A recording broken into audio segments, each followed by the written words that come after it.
پڑھتے رہیں، اللہ کو یاد کرتے رہیں، خود بھی یاد کریں، اپنے گھروں والوں کو بھی ذکر الہی پر لگائیں۔ جی ہاں، سبحان اللہ، نبی کریم صلی اللہ تعالیٰ علیہ وسلم نے فرمایا کہ کوئی جماعت بھی ایسی نہیں ہے جو یاد الہی کے لیے بیٹھتی ہو مگر فرشتے اسے گھیر نہ لیتے ہوں، اور رحمت خداوندی سے اسے ڈھانپ نہ لیتے ہوں۔ اللہ تعالیٰ اپنے مقربین میں انہیں یاد کرتا ہے۔ سبحان اللہ۔ تو جہاں ذکر ہوتا ہے وہاں رحمت نازل ہوتی ہے۔ جو ذکر کرتے رہتے ہیں اور جب اس دنیا سے جاتے ہیں تو ان کی زبان پہ بھی ذکر جاری ہوتا ہے۔ فرمایا کہ یاد الہی میں زندگی بسر کرنے والے کے سوا ہر انسان موت کے وقت پیاسا ہوتا ہے۔ اللہ اکبر۔ جو ذکر الہی کرنے والے ہیں وہ خوش نصیب ہیں، جو قرآن پڑھنے والے ہیں، جو نماز پڑھنے والے ہیں۔ نماز بھی ذکر کی ایک قسم ہے، تلاوت بھی ذکر کی ایک قسم ہے، سبحان اللہ کہنا بھی ایک ذکر ہے، اللہ اللہ کرنا یہ بھی ذکر ہے۔ تو جو اللہ کی یاد کرتے رہیں گے پھر جائیں گے تو پیاسے نہیں جائیں گے، سیراب ہو کر جائیں گے، مگر جو اللہ کی یاد سے غافل ہوں گے وہ پیاسے جائیں گے۔ اس لیے غور کرنا چاہیے۔ اور منافقوں کی یہ بات بیان کی گئی کہ وہ اللہ کا ذکر تو کرتے ہیں مگر تھوڑا کرتے ہیں۔ ہمیں کثرت سے ذکر کرنا ہے، اللہ کو یاد کرنا ہے، غفلت کو دور کرنا ہے۔ جب آدمی غافل ہوتا ہے نا تو پھر وسوسے آتے ہیں۔ اس طرح بھی کچھ ذکر فرما رہے تھے ہمارے حنیف بھائی، انسان جب غافل ہوتا ہے تو طرح طرح کے وسوسے آتے ہیں۔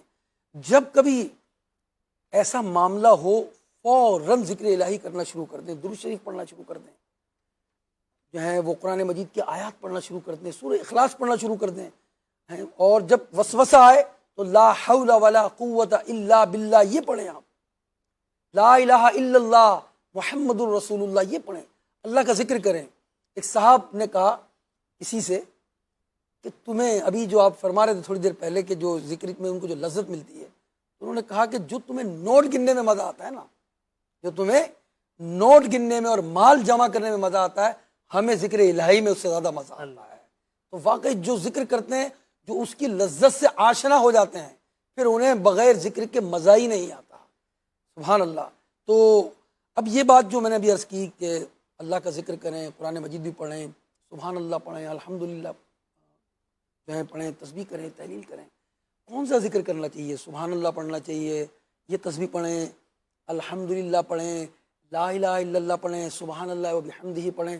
ذکر کے متعلق تو کئی احادیث میں کئی اذکار کا ذکر بھی ہوا نا، جی جی، اس کے بارے میں کچھ شاہ صاحب، یہ اللہ تبارک و تعالیٰ کا ذکر بتکلف کرے اگر بندے کا دل نہیں لگتا، اور ویسے جسم کے سارے اعضاء کے ذکر کو اس طرح بیان کیا گیا کہ آنکھ کا بھی ذکر ہے کہ اس سے اچھی چیزوں کو دیکھا جائے، کان کا ذکر یہ ہے کہ اللہ کی باتیں سنی جائیں، اور ہاتھوں کا ذکر یہ ہے کہ مصیبت زدہ تکلیف میں مبتلا شخص کو کی مدد کی جائے، پاؤں کا ذکر یہ ہے کہ وہ اللہ تبارک و تعالیٰ کی باتوں کی مجالس کی طرف اور مسجد کی طرف جو ہے چل کر جائے، اللہ نصیب کرے تو مکہ اور مدینہ کی طرف چل کر جائے۔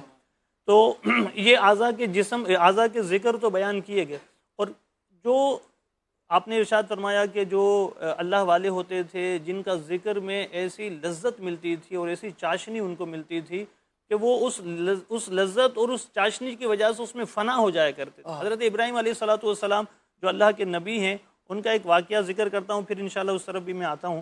حضرت ابراہیم علیہ السلام کے متعلق حدیث میں وارد ہے کہ آپ بکریوں کے 5000 ریوڑ اور 5000 غلاموں کے مالک تھے۔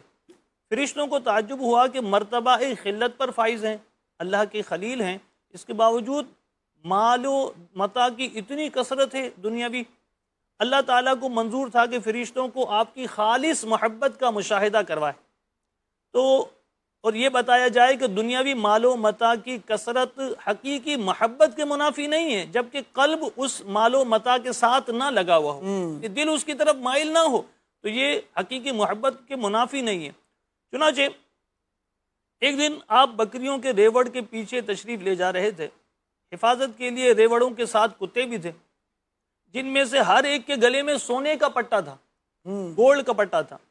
انسانی شکل میں ایک فرشتہ نازل ہوا اور اس نے اللہ تعالیٰ کا ذکر اس طرح کیا، سبوح قدوس ربنا ورب الملائکۃ والروح، جب حضرت ابراہیم علیہ السلام نے اپنے محبوب حقیقی کا نام سنا، اللہ رب العزت کا یہ ذکر سنا، تو پر کیف ہو گئے، وجد میں آ گئے، اور آپ ذکر محبوب سے لطف اندوز ہونے کے لیے آپ نے فرمایا کہ اے انسان دوبارہ میرے رب کا ذکر کر، میرا نصف مال تیرا، میرا نصف مال تیرا۔ اپنے محبوب کا ذکر اس نے دوبارہ سنا، سبحان اللہ، اس فرشتے نے پھر وہی ذکر کیا، آپ نے فرمایا کہ پھر وہ کلمے مجھے سنا دے، پھر وہ کلمے سنا دے، بقیہ جو مال ہے نا وہ بھی تیرا۔ سبوح قدوس ربنا ورب الملائکۃ ربنا ورب الملائکۃ والروح، اور ہیں کتنے؟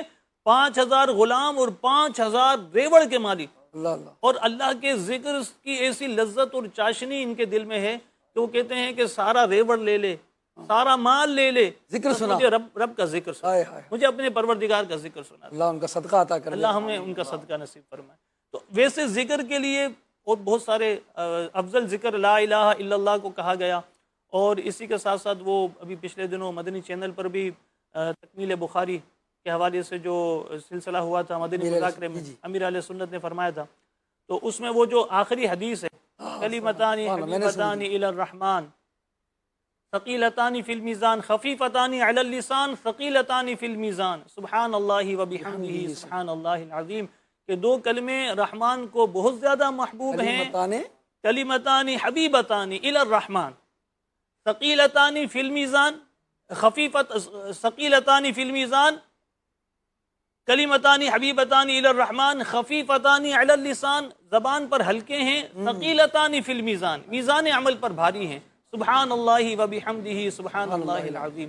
اور سورہ حشر کی وہ آخری آیتیں اللہ رب العزت نے اس میں ارشاد فرمایا، هو اللہ الذی لا الہ الا هو الملک القدوس السلام المؤمن المہیمن العزیز الجبار المتکبر سبحان اللہ عما یشرکون هو اللہ الخالق البارئ المصور لہ الاسماء الحسنى، یہ سارے اس کے اچھے نام، پیارے نام ہیں۔ تو اس سے اللہ کا ذکر کرے، اللہ کی یاد کرے۔ اور کلمہ طیبہ کے متعلق تو سید اعلیٰ حضرت رحمۃ اللہ تعالیٰ علیہ نے ایک بڑا پیارا واقعہ ارشاد فرمایا ہے کہ وہ جس نے 70,000 مرتبہ کلمہ شریف پڑھا تو وہ جس کو بخش دیا جائے تو اس کی بخشش ہو جاتی ہے۔ تو محی الدین ابن عربی رحمۃ اللہ تعالیٰ علیہ کے حوالے سے انہوں نے اعلیٰ حضرت رحمۃ اللہ تعالیٰ علیہ نے یہ واقعہ نقل کیا ہے کہ انہوں نے ایک جگہ ایک محفل میں موجود تھے، تو ایک بچہ تھا جس کا کشف بڑا مشہور تھا کہ یہ صاحب کشف بچہ ہے، تو وہ جب کھانے کا وقت شروع لگا تو وہ کھانا شروع ہونے سے پہلے وہ زارو قطار رونے لگا۔ پوچھا کیا ہوا؟ تو کہنے لگا کہ میں نے کشف کے ذریعے دیکھا کہ میری ماں کو جہنم میں جانے کا حکم ہو گیا، تو میں اس لیے رو رہا ہوں۔ محی الدین ابن عربی کہتے ہیں کہ میں نے جو اپنے 70,000 کلمہ شریف پڑھا ہوا تھا، میں نے اس کی ماں کو ایصال کر دیا، میں نے اس کا ثواب ان کی والدہ کو ایصال کر دیا، پہنچا دیا کہ اللہ دل میں کہ اللہ میں نے جو 70,000 مرتبہ کلمہ شریف پڑھا ہے، اس کی فضیلت یہ ہے کہ جنت کا مجدہ ہے اس کے لیے، تو میں یہ اس کی والدہ کو بخشتا ہوں۔ تو کہتے ہیں کچھ ہی دیر کے بعد وہ بچہ جو ابھی رو رہا تھا وہ مسکرانے لگا۔ لوگوں نے پوچھا کیا ہوا؟ کہا ابھی میں نے اپنی ماں کو جنت میں جاتے دیکھا۔ اللہ، وہ فرماتے ہیں کہ میں نے اس حدیث کی صحت کو اس کے کشف سے جانا اور اس کے کشف کو اس حدیث سے جانا۔ یعنی اتنی فضیلت ہے۔ اور بھی ہم دیکھتے ہیں کہ جب انتقال پر سویم میں جو دانے بچھائے جاتے ہیں اس میں 70,000 پتہ نہیں وہ ہوتے یا نہیں ہوتے، بہرحال شاید یہ اسی حدیث کی طرف اس پر عمل کرنے کے حوالے سے جو ہے وہ 70,000 کا ختم کرتے ہیں یہ۔ اور یہ ایک نشست میں ضروری نہیں ہے مدنی چینل کے ناظرین، آپ کئی نشست میں پڑھ سکتے ہیں۔ مثلا 70,000 میں آپ روزانہ 1,000 مرتبہ پڑھ لیں، 2,000 مرتبہ پڑھ لیں تو یہ فضیلت پائیں گے۔ اور میں مدنی چینل کو اس سلسلے اس پروگرام کے توسط سے عرض کروں گا کہ اپنے گھر میں دانے رکھیں، آپ بچوں کو پڑھنے کی عادت بنیں اور انہیں سمجھائیں کہ اللہ کا ذکر کریں۔ حضرت ابو ہریرہ رضی اللہ تعالیٰ عنہ کیا فرماتے ہیں آسمان کے رہنے والے ان گھروں کو جن میں یاد الہی ہوتا ہے ایسے دیکھتے ہیں وہ آسمانوں سے جیسے تم ستاروں کو دیکھتے ہو۔ شوق سے جیسے تم ستاروں کو دیکھتے ہو وہ ایسے تمہارے گھروں کو دیکھتے ہیں آسمان والے، کہ جس گھر میں اللہ کا ذکر ہوتا ہے تو یہ نیک محافل کو اپنے گھر میں جو ہے اس کا اہتمام کریں۔ اور نیک محفل، ذکر الہی کی محفل، اس کے کیا کہنے ہیں؟ نبی پاک صلی اللہ علیہ وسلم نے فرمایا نیک محفل مومن کے لیے 20 لاکھ بری مجلسوں کا کفارہ ہے. اللہ یہ امام غزالی رحمۃ اللہ علیہ نے مکاشف القلوب میں نقل فرمایا ہے. تو کئی ایسی مجلسیں ہوتی ہیں اس میں بری باتیں ہو جاتی ہیں، غیبت ہوتی ہیں، چغلی ہو جاتی ہے، نہ جانے کیسی کیسی فضول گوئیاں ہو جاتی ہیں. تو ایسی بری مجلسوں کے کفارے کے لیے اچھی محفلوں کا اہتمام کریں. گھر میں جو ہے وہ دانے بچھائیں، تسبیح رکھیں، ایک دوسرے کو کہتے رہیں، سمجھاتے رہیں، تو انشاءاللہ الرحمن سب کی ذکر الہی کی عادت بنے گی. اللہ ہمیں بھی نصیب کرے.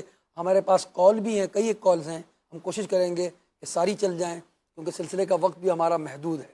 جی سنائیں.